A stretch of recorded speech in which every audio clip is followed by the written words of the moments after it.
Hello everyone out there in podcast land, this is your host Soup coming to you this week. I have a short video review of a new audio interface that I picked up about a month ago and I've been using quite extensively. So what I have here is the Fasttrack Pro USB audio interface from M-audio.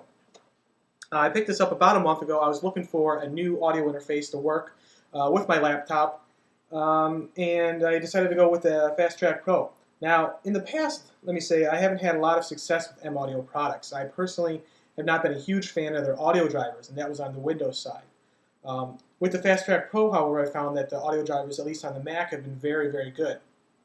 So let me first start off by rattling through some of the specs that we have on the Fasttrack Pro. What it is, it's a USB audio interface. Features 24-bit 96 kilohertz audio, which is very good for the interface that it is. You can generally find it for about $200 online, which is a very good price for what it is. It has two 1/4 combined TRS XLR inputs with phantom power, two 1/4 balanced outputs, four unbalanced RCA outputs, SPDIF for digital in and out, a MIDI in and out, as I said earlier, phantom power, a headphone jack, and so forth. Now, when you install the Fasttrack Pro, it's a pretty straightforward and simple process.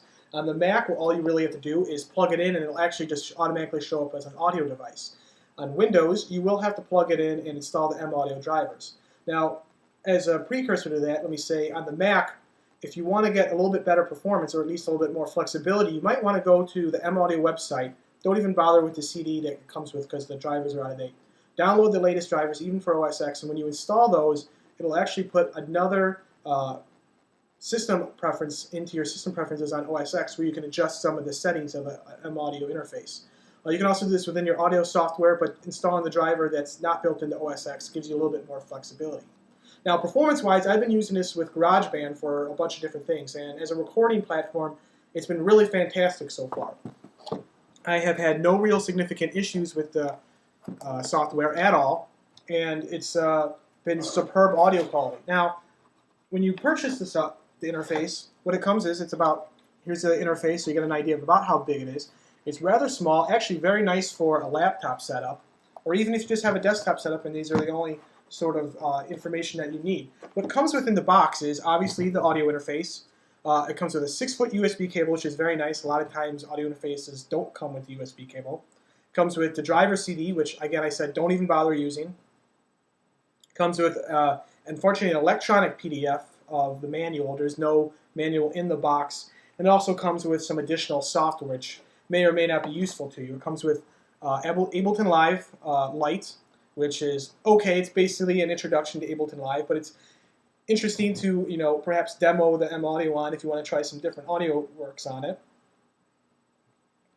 It also comes with a couple other software. It comes with the D-Sound GT player and Pro Sessions software from M-audio. So not a bad package overall. It's very, very nice. Now you can see from the audio interface here, the interface, all these LEDs are nice, have a nice blue color. From the back of the interface, you can see there's inputs and outputs. It's very flexible. It's USB. It even has this lock system, which will allow you to lock it down so to deter any thieves or anything like that.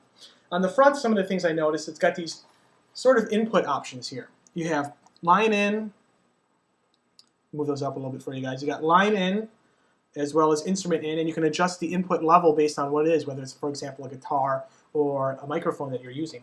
Also, what I found interesting, it has these additional pad buttons, and these are for extremely hot instrument inputs. For example, if you just have something out there that's very, very hot and is always peaking, you can use these pad buttons, and it will really bring the audio down to control the sound so you're not peaking and limiting out.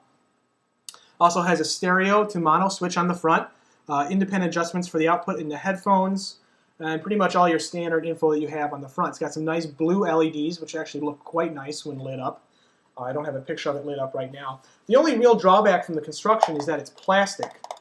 I would be nice to see a metal one.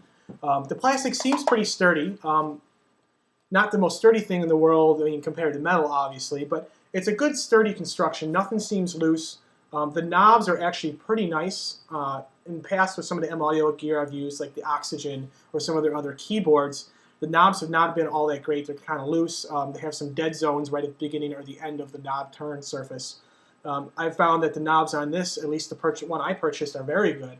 They have a nice solid feel, good resistance actually. I'm one of those people who prefers some resistance to my knobs. I actually want to kind of feel it pushing back against me when I turn it.